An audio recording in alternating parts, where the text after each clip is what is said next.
Você acredita em alienígenas? Discos voadores, abduções e outras coisas que, no senso comum, já fazem parte da nossa cultura. Você mesmo já pode ter tido ou conhece alguém que já teve experiências estranhas com luzes no céu ou coisa do tipo. Nesse vídeo, eu vou te mostrar que talvez todo esse deleitoso enredo envolvendo alienígenas pode não ser algo tão misterioso assim. De sensacionalismo barato, o YouTube já tá saturado. Eu tô aqui pra te mostrar uma visão um pouco mais pé no chão do assunto.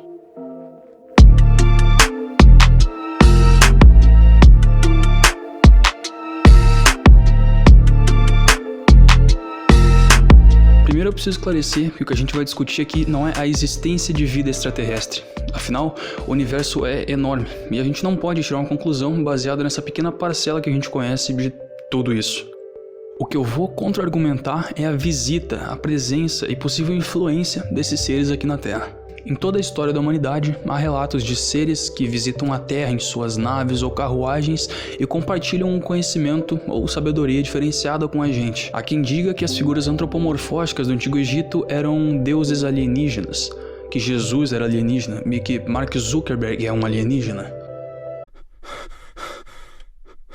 Vários documentos históricos, como a Bíblia, por exemplo, têm partes que vez ou outra são atribuídas a alienígenas, como no livro do profeta Ezequiel, onde ele relata a vinda de 4 querubins semelhantes ao homem dentro de um objeto metálico por dentro de uma nuvem de fogo. O ponto aqui é, nós sempre compartilhamos e cultivamos histórias de seres de cima que nos visitam e compartilham conhecimento. Muitas pessoas não acreditam que os antigos tinham o conhecimento ou a tecnologia necessária para construir as pirâmides de Gizé, os Moais na Ilha de Páscoa, até o Teotihuacan, as linhas de Nazca. Talvez o estopim para a inserção de alienígenas na nossa cultura tenha sido o caso de Roswell, lá no finalzinho da década de 50. Aquele caso famoso lá onde um suposto objeto tripulado havia caído numa pacata fazendinha no sudeste dos Estados Unidos. O governo teria chegado, acobertado o caso, pegado restos mortais e a tecnologia que restou lá no lugar. Na própria União Soviética, tempo depois, se diz ter havido contatos de terceiro grau em estações espaciais e uma suposta engenharia reversa em uma tecnologia desconhecida, o que era o maior medo de uma nação americana em um auge da Guerra Fria. A ideia de que aqueles objetos metálicos altamente velozes e indetectáveis por radar fosse uma tecnologia do inimigo não era algo muito legal de se pensar. Tanto que os Estados Unidos deram início a vários projetos para investigar esses casos, ir atrás de testemunhas e coletar provas. Projetos como os projetos Sign, o projeto Grudge e o famoso projeto Blue Book. A gente poderia passar aqui horas e horas compilando fotos e vídeos, testemunhos de pessoas que viram discos voadores ou tiveram contato direto com alienígenas, supostos documentos vazados do Pentágono ou da NASA, fotos de crop circle que são a maior prova disso tudo. O que não falta para entusiastas na área são provas ou pelo menos evidências muito boas de que sim, eles estiveram e estão entre nós. Tá, mas então por que estudiosos, cientistas, astrofísicos são tão céticos quanto a isso tudo?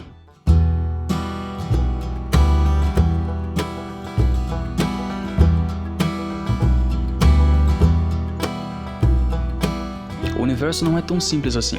Para começar, a gente tem que se basear em dois grandes problemas: a diferença espaço-temporal e a nossa queridinha relatividade. A vida inteligente é bem difícil de se desenvolver. Uma vida inteligente capaz de grandes feitos tecnológicos é maior ainda. Pega como exemplo o planeta Terra. Ele existe há 4,1 bilhões de anos. O ser humano existe há uns 200 mil. Isso são 0,005% de todo o tempo de existência da Terra. E de todo esse tempo, a gente tem tecnologia de transmissão há uns 100 anos. A primeira transmissão de rádio foi em 1896. E mesmo todos esses satélites e sinais que a gente envia o universo afora, ainda são um tiro no escuro para quem talvez esteja procurando por nós. Em 1961, Frank Donald Drake, criador do Projeto 7, um projeto que tem como objetivo procurar e tentar se comunicar com vida extraterrestre fora da Terra, criou uma famosa equação que dá um suposto número estimado de civilizações inteligentes vivendo aqui na Via Láctea. Essa equação, assim como a própria astronomia, sofreu várias modificações desde 1961. Afinal, nem o Big Bang era algo tão aceito na época. Eu não vou entrar em detalhes como é que funciona essa equação, porque ela tem muitas partezinhas e usa uns números que a gente não precisa saber. A gente vai criar um cenário hipotético extremamente otimista, usando os melhores números possíveis para tentar ver qual o número de civilizações que tem na Via Láctea. A gente vai considerar esses 100 mil aí, essas 100 mil civilizações. Se for isso, considerando que o tamanho da Via Láctea é de 105.700 anos-luz de diâmetro, ou seja, a gente demoraria 105.700 anos viajando na velocidade da luz para cruzar a galáxia de uma ponta a outra. Se for isso, então a gente tem uma média de espaço entre uma civilização e outra de uns 1700 anos-luz. Pode ser um pouquinho menos, mas provavelmente seria um pouquinho bem mais. Mas isso é uma estimativa. Ou seja, isso significa que para fazer uma visitinha para o nosso vizinho mais próximo, a gente teria que viajar por 1700 anos na velocidade da luz e vice-versa. Só lembrando que a relação direta entre velocidade, massa e energia com uma pitadinha de termodinâmica nos obriga a ter uma fonte infinita de energia para conseguir mover matéria na velocidade da luz. Também considerando que a forma de vida que a gente quer transportar na velocidade da luz vai conseguir sobreviver à força G de uma velocidade tão grande. Se a gente soubesse a localização exata dessa civilização e mandasse um sinal para lá, para dizer um oi ou um chega aí, essa mensagem demoraria 1700 anos para chegar. E se no mesmo instante que a mensagem for recebida, eles enviassem um sinal de resposta pra gente, demoraria mais 1700 anos para essa mensagem chegar. E claro, eu também estou considerando que essa civilização existe agora, nesse exato momento, porque ela pode nem existir ainda ou não existir mais. Se essa civilização, com alguma tecnologia megalomaníaca, conseguisse olhar para cá nesse exato momento, eles estariam vendo coisas como a ascensão de Constantino na fundação de Istambul, antiga Constantinopla, também antiga Nova Roma, coisas como o surgimento da dinastia Jin depois do período dos 16 reinos. Bom, estariam vendo coisas que aconteceram aqui há 1700 anos atrás. Porque esse é o tempo que a luz daqui leva para chegar até lá. Entende o que eu tô falando? Eu sei que isso é uma coisa meio manjada, mas ainda tem gente que não compreende realmente o que isso significa. Por isso tem gente que fala que quando olha pro céu vê estrelas mortas. Porque algumas estrelas não existem mais, mas a sua luz ainda tá viajando para cá. Quando a gente olha pro sol, a gente tá vendo ele como ele era há 8 minutos atrás. Porque esse é o tempo que a luz do sol demora para chegar até aqui. Entende que mesmo no melhor cenário hipotético, os números não são muito a favor dessa história toda? Mas eu não vou ficar preso só nisso. Tem muita coisa aí que ainda tem que ser explicada. E não, nem se tivesse uma civilização extremamente avançada, eles poderiam quebrar leis da física e viajar mais rápido do que a luz ou em velocidade de dobra espacial. Só que claro, esse é um cenário hipotético, é uma equação. Equação tem variáveis e variáveis são variáveis. Nada impede que a gente tenha mesmo uns vizinhos cabeçudinhos e cinza com problemas sexuais que abduzem e engravidam mulheres mundo afora. Nada impede que o governo esconda coisas para nos manipular e não causar pânico no mundo afora. Só que não é só o governo que pode receber mensagens. Se tem uma coisa que nem o governo e nem amadores com radiotelescópios fazem é esconder uma possível descoberta do milênio.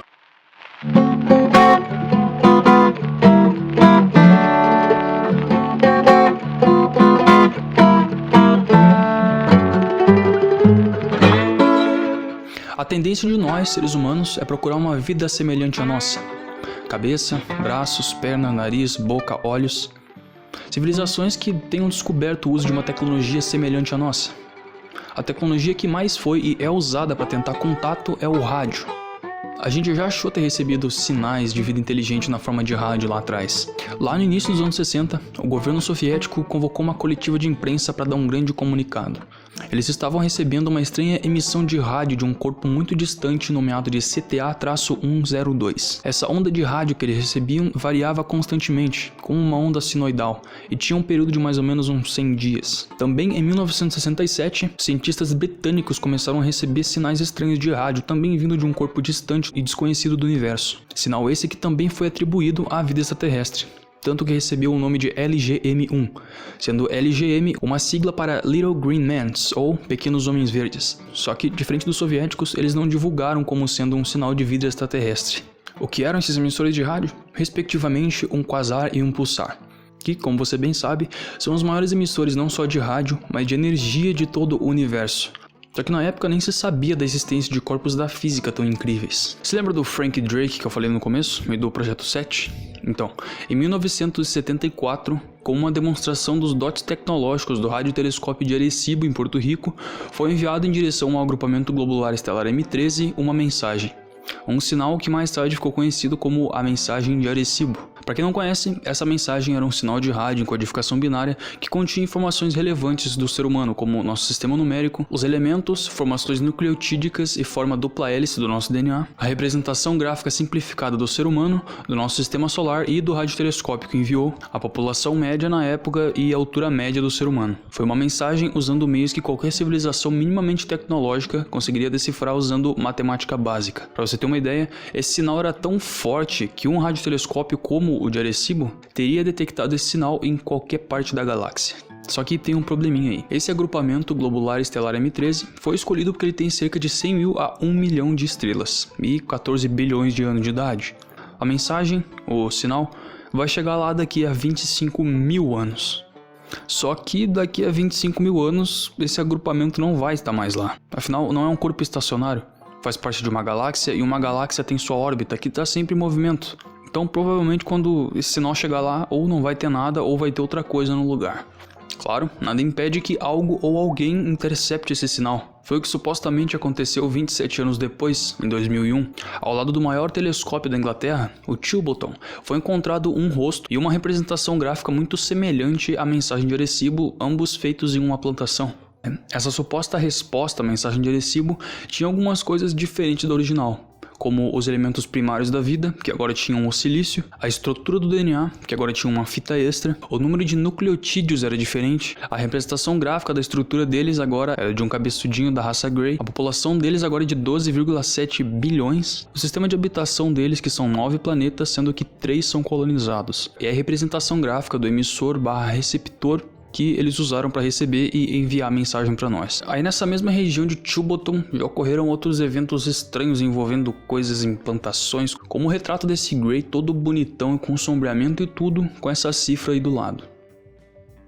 Tá, mas então o que tem de fator engano nisso tudo? É óbvio que são seres de algum lugar remoto que responderam nossa mensagem. Tá na cara. Quer prova maior do que o rostão de um ET desenhado com sombreamento e tudo? Olha, eu não sei vocês, mas essa parada de crop circles e suas variantes já não passam mais credibilidade nenhuma. Eu pretendo fazer um vídeo um pouco mais detalhado sobre desenhos e implantações, sua história, origem, mas vamos dar uma olhadinha nesse fenômeno cultural tão bem concentrado geograficamente.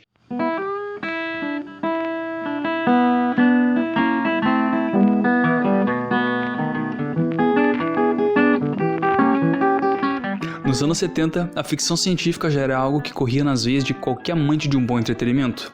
ET, Alien, o oitavo passageiro, Star Wars, Star Trek, contatos imediatos de terceiro grau.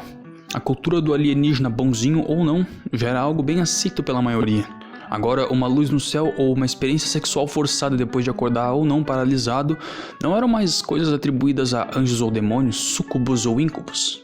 Agora provavelmente eram alienígenas. Casos como o de Betty e Barney Hill e o de Travis Walton causavam um misto de sensações quanto a esses novos visitantes. Essa coisa de procurar por vida fora da Terra era como parar em meio a uma selva densa e desconhecida e começar a gritar e a imitar os sons de todos os animais que você conhece, mesmo sem saber os predadores que moram ali naquela selva. Resumindo, a imaginação da galera tava a milhão. Lá no finalzinho dos anos 70, dois amigos de Wiltshire, na Inglaterra, decidiram sair para beber um pouco e se divertir como jovens normais. No meio desse trago, eles se lembram de um caso que aconteceu um pouco tempo antes de um fazendeiro australiano que, depois de ouvir sons e ver luzes estranhas, encontrou em meio ao seu cultivo um círculo de plantas achatadas. Como alienígenas deixam mensagem em plantação, vende muito mais do que redemoinho achata algumas plantas, foi isso que vendeu o mundo afora. Esses dois amigos eram Doug Bauer e Dave Cholly, os criadores do primeiro Crop Circle.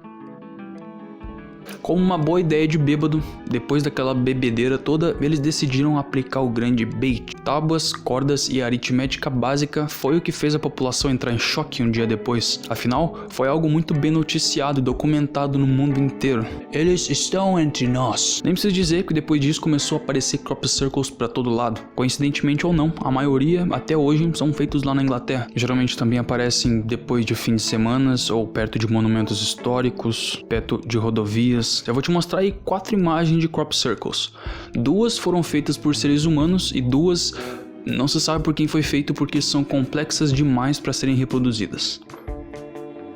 Pegadinha. Tá, as 4 foram feitas por seres humanos.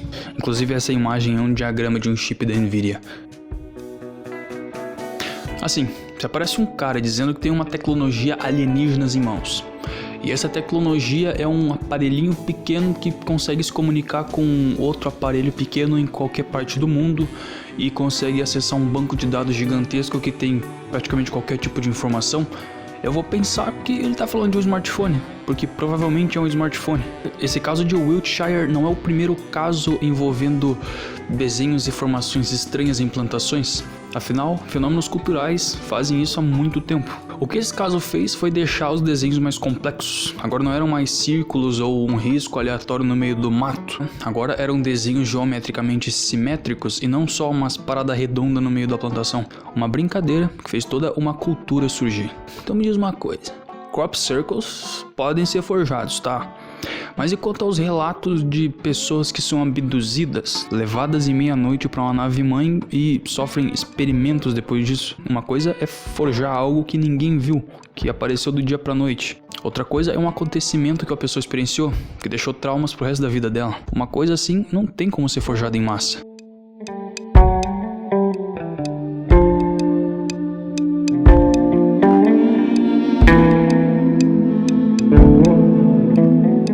Em 1645, uma jovem chamada Anne Jeffreys foi encontrada atônita, em posição fetal e em estado de choque. Ela relatou mais tarde que teria sido paralisada pelo toque de um duende, elevado por um deles para um castelo voador. Disse que eles têm problemas de reprodução, por isso que engravidam seres humanos e roubam seus bebês. Em seu livro de 1982, The Terror That Comes in the Night, An Experience-Centered Study of Supernatural Occult Traditions, David Hufford conta de um homem de seus 30 anos que tinha experiências incomuns durante o sono. Ele acordava totalmente paralisado e em choque, então uma criatura branca luminosa vinha até o seu ouvido e dizia: "É o linóleo." Às vezes era uma criatura branca e luminosa, às vezes era uma velha, às vezes era um elefante, não importa. Era algo que atormentava ele noite após noite. Por que de eu ter comentado esses casos? Bom, talvez se eles vivessem em uma cultura onde alienígenas são mais presentes, talvez aqueles duendes teriam sido relatados com cabeças maiores ou com olhos maiores, com a pele mais cinzenta. O ser branco luminoso, ou a velha e o elefante também. Cabeças maiores, olhos maiores. Mesmo tendo aquelas exceções onde é mais complicado de se analisar e tirar o veredito, a maioria dos casos segue esse padrão. A maioria das pessoas abduzidas são levadas depois de acordarem paralisados durante a noite, durante longas viagens de carro, situações de privação de sono, de privação de comida ou sob o efeito de alguma droga. Em diversas religiões e culturas se tem a prática ou a história de algum ritual ou situação que envolve privações sensoriais ou a ingestão de alguma substância xamânica. Ir para o deserto, montanha, monte ou selva por um longo período de tempo e em jejum. Ficar acordado por horas e horas lutando contra o sono para entrar em contato com o criador ou criadores. Resumindo isso aqui, você não precisa usar droga para ficar chapado. Essas pessoas podem ter sido mesmo abduzidas? Pode ser que sim. Eu não tenho como checar caso por caso e dizer que todo caso é falso, ou todo caso é um engano, ou todo caso é outra coisa. Só que na maioria dos casos me parece sintomas de fenômenos que acontecem com basicamente todo ser humano em algum momento da vida. Paralisia do sono, privação do sono REM, viés de confirmação, alucinações, histeria coletiva, efeito Bader-Meinhof, pode ser muita coisa mesmo. No livro Declínio e Queda do Império Romano, Edward Gibbon descreve o equilíbrio, a linha tênue entre credulidade e ceticismo. Ele diz que é tão premente no povo a necessidade de acreditar em alguma coisa que a queda de qualquer sistema mitológico será muito provavelmente seguida pela introdução de algum outro modo de superstição. Não é nova essa história de seres desconhecidos que levam pessoas para o céu e compartilham conhecimento ou sabedoria, seres que fazem experiências sexuais com seres humanos. Súcubos e íncubos são demônios que faziam sexo com uma pessoa paralisada durante a noite. A palavra nightmare, que hoje significa pesadelo, surgiu quando mare era a palavra do antigo inglês para íncubo. O demônio se sentava sob o peito da pessoa e a fazia ter sonhos ruins durante toda a noite. Os demônios faziam sexo com as pessoas e depois geravam híbrido delas. Não é a mesma coisa que acontece com os aliens? Na Califórnia existe a comunidade de bebês híbridos, um grupo de mulheres que diz ter tido relações sexuais com alienígenas em naves gigantes. Depois disso engravidaram e seus filhos são a esperança de um futuro próspero. Será mesmo que é tudo mentira? Será mesmo que é tudo mentira? Tem como um número tão grande de pessoas estarem mentindo ou enganadas? Os relatos são claros, genuínos. Eles aparecem no meio da noite, levam ela para algum lugar onírico, têm relações sexuais com ela, ela é engravida, a barriga cresce. No ultrassom não se vê nada porque é uma forma de vida diferente. Então, repentinamente, o bebê some da barriga. Ele foi levado.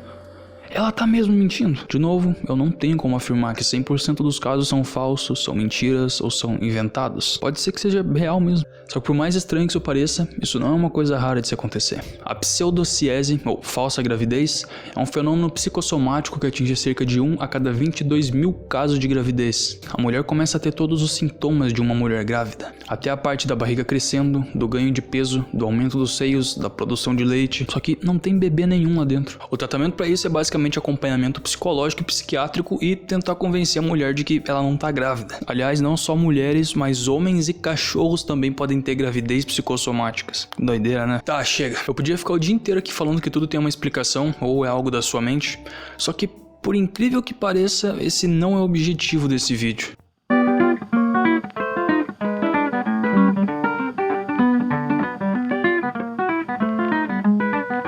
Eu sei que eu fiquei aqui o vídeo inteiro falando que isso ou aquilo não é real ou não é bem assim, só que isso não é o veredito final.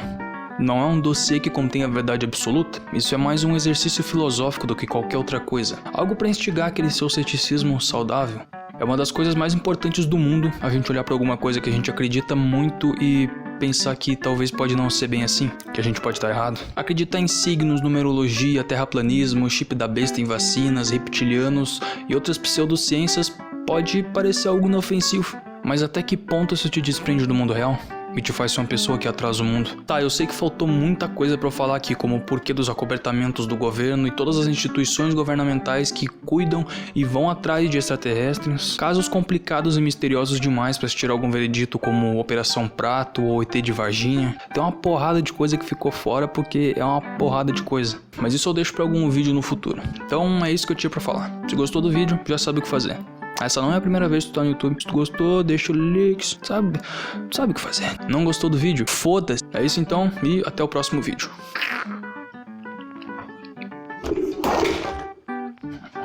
Eu vou deixar o link de alguns livros que eu usei pra fazer esse vídeo aqui na descrição. Quem comprar pelo link é humilde, valeu.